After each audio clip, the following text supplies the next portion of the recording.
Welcome, Rattlers, to the first Lauffer Student News. I'm Mireya. And I'm Diana. And today we have a great show.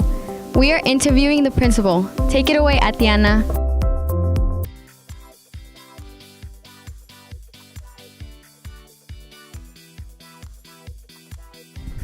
Hi, I'm Atiana from Lauffer Student News, and I'm with Tom Ludeman, principal here at Lauffer. What are some plans for this school year? Well, some of the things that I'm excited about for this school year actually are the classes that we're offering, which are the electives, being able to select electives, have every student have 2 electives. That's a big deal for us. I also am excited about our honors offerings, whether it's be mathematics or the science. In the 8th grade level, we've got 2 classes now that are being offered for high school credit, so that's really cool.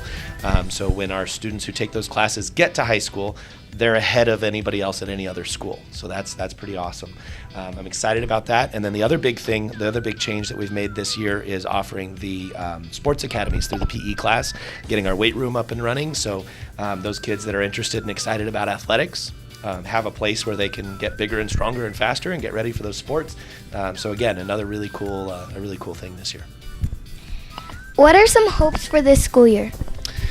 Well, one of the things that my goal is always is to teach character. Make sure that we're behaving and responding in ways that are socially and culturally appropriate, that we're making decisions about what's best for us and our school community and our families and our neighborhood. And we've got some cool things going on. Mr. Powell, for instance, our teacher in our robotics class, has built that curriculum around the idea of a social issue in our community, or a community issue that we need to solve, that we might be able to solve with robotics. So an example that I was given, because when he told me that, I said, "What does that mean? I don't even know. That's crazy." And he said, "Well, an example would be, if we have an aging community, so maybe we've got families or some of our grandmas and grandpas who are having trouble taking out the trash or checking the mail. They can't get to and from the front of the house and stuff quite as well." And he said, "Well, so one of our challenges might be build a robot that would take out the trash for you, or build a robot that might check the mail, something like that." So they haven't really gotten into all of that yet. They're still learning how to do the coding and stuff, but as they go through the year, they're going to start looking at some of those social things, and just really making sure that we're not being passive members of our community. We're not waiting for stuff to happen and hoping that it's okay. We go out there and we do things that are positive.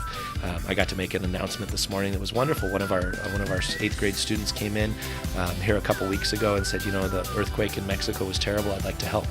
And she's made arrangements with a group that's taking supplies down to Mexico City. We've got a drive going here at the school. We're collecting everything from mop buckets to gloves to baby supplies, and they're going to take that stuff down to Mexico City and really take care of not just our local community, but also our global community. What are some challenges for this school year?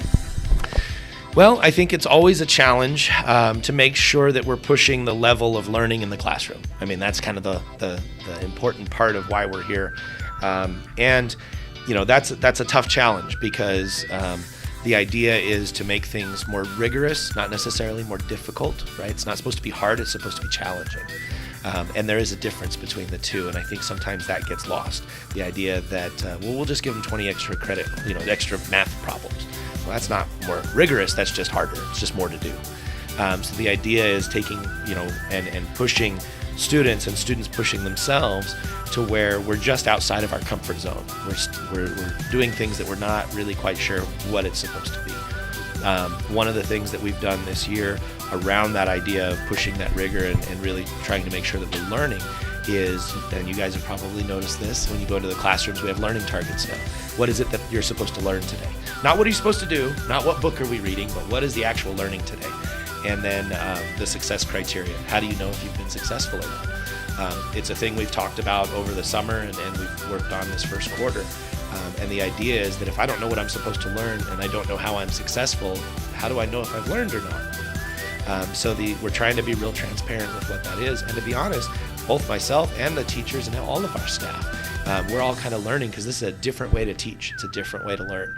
In the past, we always worried about what we were going to do today and what materials we were going to use, and now we're really talking about what are students learning today, and it's just a mind shift. So it's been a transition, but I think that's always the challenge. That's always the thing that we're striving for, is for you guys to be best prepared that we could possibly do.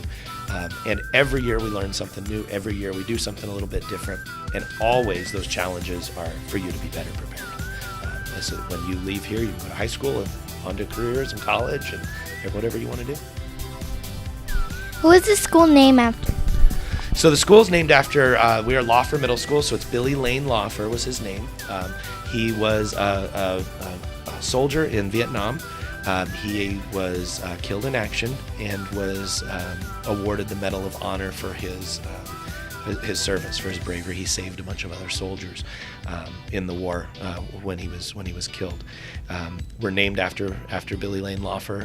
His family came out when dedicated 13 years ago to be recognized, and it's a wonderful thing having someone like that as our role model. One of the things we talk about, and you'll hear me say on the announcements a lot, is I talk about honor. And we're named after someone who's an honorable person who was awarded the Medal of Honor by the national government. And the idea that we serve others, that we're honorable, that we're doing the right thing, that we're not passive, all of those go back to that cultural piece I was talking about before. And it really provides a framework by which we want to do business. We're not just here to win at all costs. That's not our plan. It's great to win. I like to win a lot, but we want to do it the right way, and we want to behave the right way, and we want to do things that are good for our school and our community and our families. And so I think he's a wonderful role model. I'm really proud that our school's named after him, and I couldn't think of any better person to be named after. What do you like to do in your spare time? In my spare time, I'm a football fanatic. So I watch football probably 5 days a week, 6 days a week. Whenever there's a football game on, I'm always there. I go to high school football games typically on Thursday and Friday nights and watch the local high school teams play. I was a football player and a football coach, and I just love football. So that's a lot of what I do. I like to camp. I've got 3 kids. My wife and I take our kids and we go camping a lot. It's just nice to get away. Everything at school and day to day is just so busy. To go up somewhere where my cell phone doesn't work and just relax, it's kind of cool. It's just a change of pace. So really spend time with my family, watch football. My kids both play soccer, so I'm getting to learn about soccer. I don't know much about it, but they like it, and it's a lot of fun.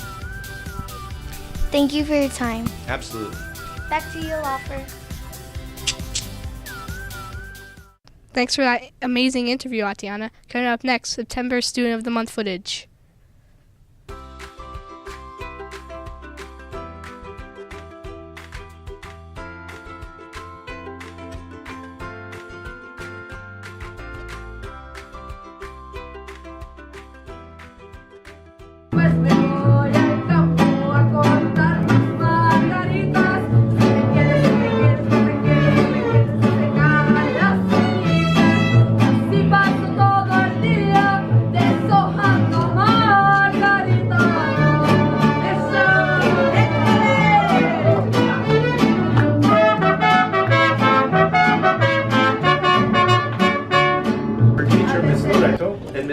Writes, I believe that Farah should be honored because she has shown so much growth since arriving here in Tucson.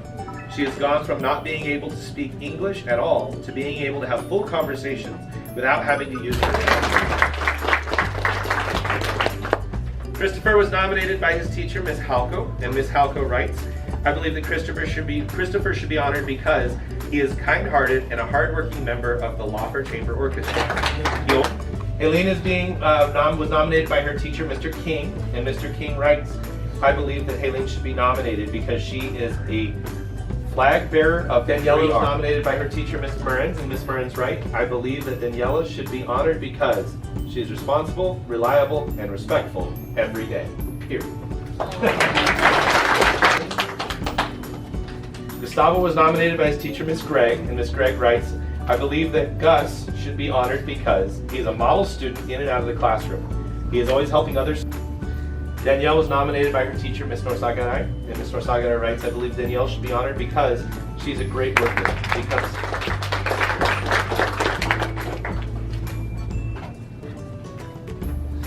Edgar was nominated by Miss Glass, and Miss Glass writes, I believe Edgar should be honored because he is amazing, in all capital letters with an X. Itzel was nominated by her teacher, Mr. Mater, and Mr. Mater writes, I believe that Itzel should be honored because of her determination and hard work in her 7th grade social studies.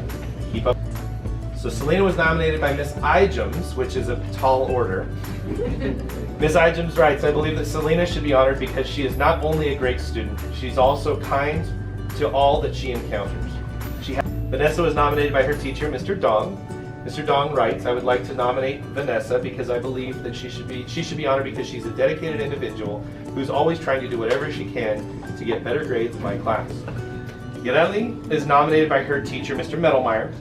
I believe that Yareli should be honored because of the importance she places on her learning.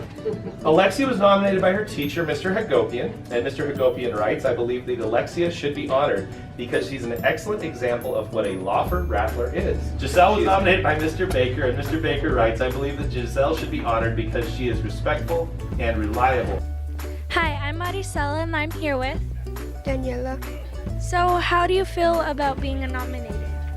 I feel good. Who nominated you? Miss Martins, Why? because respectful and reliable. Hi, this is Mireya from Lauffer Student News, and I'm interviewing Billy. So who nominated you? Miss Pope. Why did she nominate you? Because she said I'm a good student and that I help her out in the classroom. Do you feel proud of yourself? Yeah. Hi, I'm Atiana from Lauffer Student News, and I'm with Edgar. Edgar. How do you feel about this? I feel proud of myself Why? because this is the first year I've been here and I got still another month. Who nominated you? Miss Glass, Why did she nominate you? because I would ask for extra work in the office because I didn't do nothing. Thank you for your time, Edgar. Thank you for yours.